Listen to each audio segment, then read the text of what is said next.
Deməli, neçə vaxtdır fermerlər deyirlər ki, bəs heyvanlar, yəni mal-qara tələf olur.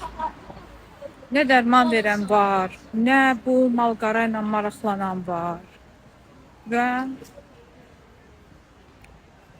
təsəvvür eləyin ki, bu ağzı köpüklü olan heyvanlar sağlam heyvanlarla bir yerdə çıxarılırlar heyvan bazarına. Təsəvvür eləyin. İndi kimin vicdanı varsa sağlam heyvanı alır, gətirir.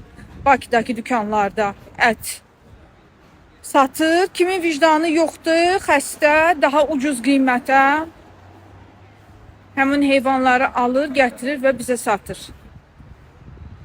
Bilirsiniz, dəhşətlisi odur ki, bunu erməni, gürcü, rus, başqası eləmir, özümüz eləyirik. Bax, özümüz bir-birimizin qanını belə içirik.